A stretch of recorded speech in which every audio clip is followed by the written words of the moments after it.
So today we're talking about the Vourdalak, which is a horror fantasy from director Adrien Beau, and I'm tempted to say Adrien Beau from The Fog. It's a very similar name. It's a career change. Anyway, good to see you, Dan. We are Boys on Film. My name is Phil. Let's talk about this movie. So it's an adaptation of Alexei...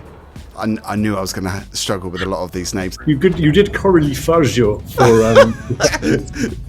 I'm so useless, and I apologise. So it's Alexei Konstantinovich Tolstoy, the 1884 vampire novella of Gothic romanticism, which is La Famille du Vourdalak.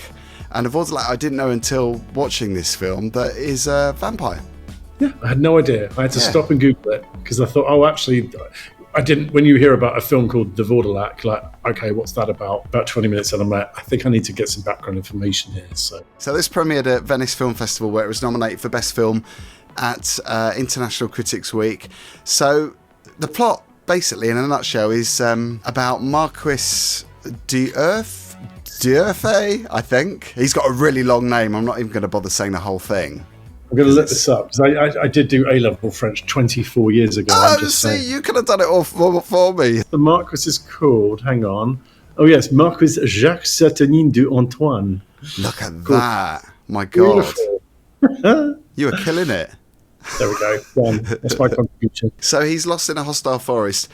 He's an emissary of the King of France. He finds refuge in the home of a very strange family. It's a strange film, actually, this. It is. It is very strange. I would say, actually, it's very charming. And I think we had sort of a bit of a pre-chat about this before we sort of kick-started the review. I think I'll say from the beginning, this isn't really my kind of film. Like, period pieces generally... I like a horror film set in like an American suburb in like a very recognisable 20th century location. I'm with you. Anything that's like way back before the 60s, probably 1960s, not the 1860s. I mean, this is the late 1800s, isn't it? So it's a bit of a tall ask for some people. Yeah, I guess. Absolutely. And it's not a hard and fast rule. I saw The Devil's Bath about a month ago, and I loved that. That was a period bit. I kind of don't want to put people off by the fact that this wasn't necessarily a film I would go back and rewatch, but I see a lot of good in it. And I think if it is your thing, and you should know whether like an 18th century French vampire story is going to be for you or not. Yeah, I think actually there was a lot to kind of talk about. So he's our protagonist. He's a French aristocrat. He's encountering a clan of peasants and their blood-sucking patriarch. So a really fascinating story. And I think right from the start, there's this sense of romanticism as well. Like you said, it's quite a charming film. Although it's a horror fantasy, it is quite emotional as well. I mean, it's got like that storyline that does kind of, I suppose, discuss aging and death, which itself is, a taboo subject. But, a lot of us can relate to that and the traumas that come with losing people that we know. So it's got that element. It's like extreme denial, I think, on the parts of one of the characters who just refuses to kind of accept what's in front of his eyes, like very obviously to us and the family, who will kind of have to sit there awkwardly pretending everything's fine. Yeah, I think really good cast. I think there's a real heart to it. I kind of the main character kind of really sped along, and you kind of really kind of invested in his story. I think in terms of the actual, like the visuals, there are things that, as much as it's not necessarily fun I would rush back to, there are things that will stick with me. And I think like the creature design of the main dad, I just think it's kind of really primitive effects work, but it works so well. Yeah, I would agree with that, because that's Gorcha, isn't it? The character of Gorcha, who's the very big-toothed puppet. And it's, a lot of puppetry, but... some people might kind of roll their eyes at that and think, actually, that feels more like a kid's film, which I suppose it does have that feel about it in some parts, almost like a fable or something. Do you know what I mean? It's like a kid's story, but obviously there's dark undertones. I mean, predominantly a dark story, very dark story, but it feels charming. I guess that's why it feels charming, because it's got that puppetry. Because you could, if you stripped out a bit of the gore, and there are some moments where it's quite bloody and it's quite violent, but actually, you're right, like the creature design, if you could strip it back a little bit, it would be more of like a really high-end Goosebumps kind of like feel. I thought it was really effective. It's very striking, and it's not advanced in any way, but I think that's kind of the point. Like there's something creepy and scary about the fact that this looks kind of artificial. And when you first see this character kind of rescued by the son character, and they sit down for dinner. It's a really horrific moment, I thought. Yeah, around the table. Yeah, it's really haunting in that respect, because it feels very normal in some ways, but obviously it's not, because what you're seeing is very abnormal, because you would never see that. You would never see a decayed kind of corpse sat around a table talking to the family. It's like but the way they play it out, it does feel very normal. Especially the fact that we don't ever see the character as a regular man, so I guess we don't know what he looked like before, how different that is. And it's that kind of nice bit of mystery to it that, they don't necessarily you kind of experience it maybe firsthand as the character does, which is quite good. Yeah, absolutely. And there is a bit of comedy sprinkled throughout this as well, which is, I suppose, dark comedy, isn't it? Because it's laughing at the tragedy of the situation, because the main character, Marquis, we see him because he's starving, he's really hungry when he arrives at the house, because he's obviously lost, and he hasn't eaten, and he gets offered a bowl of broth, so he's eating this soup, and he hands the bowl back to the cook, and she's cooking, and she's like chopping up meat, and it's kind of like on the bone, and she's chopping the heads off, and it's really grim. I mean, for a vegan that's really grim, but I suppose for anyone it's really grim. It's reasonably bleak. But he says to her, "Oh, thanks for the broth," and she says, "Do you want some more?" And the camera pans down to the what is just like a big head sat in the soup bowl. No, thanks, I'm all right. I'll pass on that. Because I read about it when I found out that we were going to look at the film. I was like, "Oh, I'll look it up. Oh, it's a dark comedy." I mean, there was nothing that I particularly laughed about, but it was kind of like the absurdity of the situation was really funny, and I like that. It wasn't slapsticky or anything, and it wasn't playing for laughs, but there was a kind of the dark humor to it, which I thought was a nice little dimension. Like, the main character was sort of ridiculous. He was really funny. He made me laugh quite a few times, just because he was very, he's obviously all made up, very, very prim and proper, and I suppose he's really particular about how he dresses. For him to be in that situation where there's blood flying around, and he's, obviously very, very perturbed by what's going on with the family situation. It just made me laugh because it's so ridiculous, and he's quite camp as well. He is. He's a very interesting, very unique kind of like protagonist. But I think you do kind of invest with him, and you do kind of go along with kind of what he's going through, I suppose. It's one of those films, if I look back, it just has lots of little images that I'm like, oh, that was striking. And there's a whole thing, without going into too many spoilers, about the chewing of the shroud, which was just like the noise it made, and the visual of the teeth. Just, there were some really like moments in that will kind of be emblazoned on my brain, which, bearing in mind I probably won't go back and rewatch it anytime soon. Like, it's nice that it kind of made that impression. But it's very memorable, I think. There are a lot of very striking moments. I have got a bone to pick, actually, with one moment, which is a real bugbear of mine in horror films especially. I mean, this I suppose is horror fantasy, so it's not strictly horror, but it's obviously got that theme. I'm not going to go into detail about what happens, but animal cruelty or animal deaths in horror films, where they're playing it just to shock the audience. I have such a problem with that. Isn't there a website called Does the Dog Die? And you can look up films to make I'm sure there is. It's a thing. So it basically is for like animal lovers. They can it's called doesthedogdie.com. Brilliant. I'll check that out. I just think it's such a cheap trick, because it's something that everyone, we're all animal lovers, aren't we? I guess most of us are animal lovers, and especially when it comes to pets, cats, dogs. I mean, there was a film, I don't know if you saw it, I think it was called The Innocents, Swedish or Norwegian film. Yeah, that makes sense. I'm trying to remember it. I really liked it, but there was a scene which was really a really long played out scene involving a cat which was tortured by children.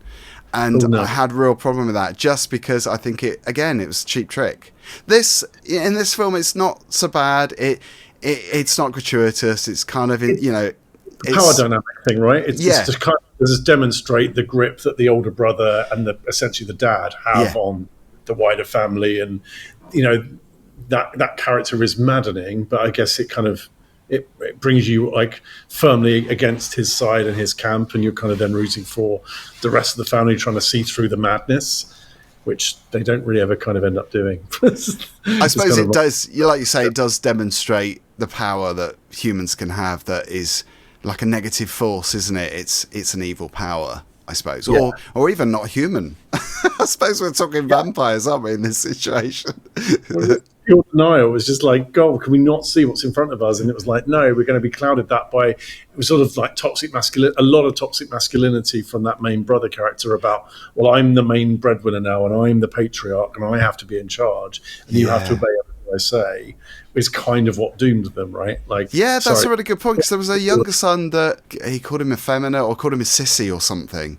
Yeah. And that was really interesting, because I think that demonstrates how, you know, words like that are used can be really disturbing. Like, it's really horrific when that family dynamic is like that. Well, it's almost like that was the sort of the true horror of the film, was actually the family dynamic. There was way more horror in that than what eventually kind of it became, because that wasn't a happy family before, you know, the things changed as they did.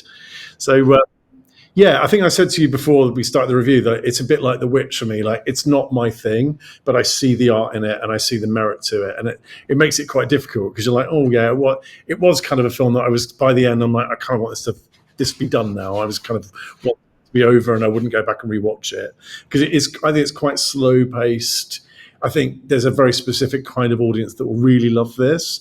I think a lot of mainstream horror people will be like, I was so bored and this was not for me at all. And it's a shame, because I think you miss out on some really good moments. I really like the pace of it. I can understand that certain people would have a problem with it because they want a bit more going on. That was the action for me. It wasn't necessarily physical action.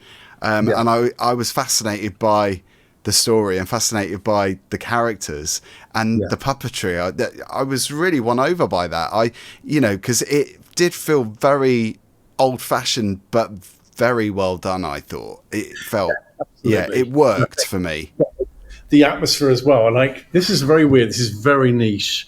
But as a child of the 80s, it reminded me of like an Amiga game you would play back in the day, almost like a RPG. Like, there was something about the way it was shot, the kind of the setting of this like nowhere French village that didn't really have. I know they had a map in the film and they sort of pointed to where it was, but it was very like, here's France and we're here. I don't know, something about the atmosphere, the lighting, like the kind of the fogginess gave me those like retro, I don't know what it was. Like, I know what you mean. Yeah, because Gorcha, the puppet character we were talking about, he's speaking and his mouth is opening, but it's not kind of... Yeah.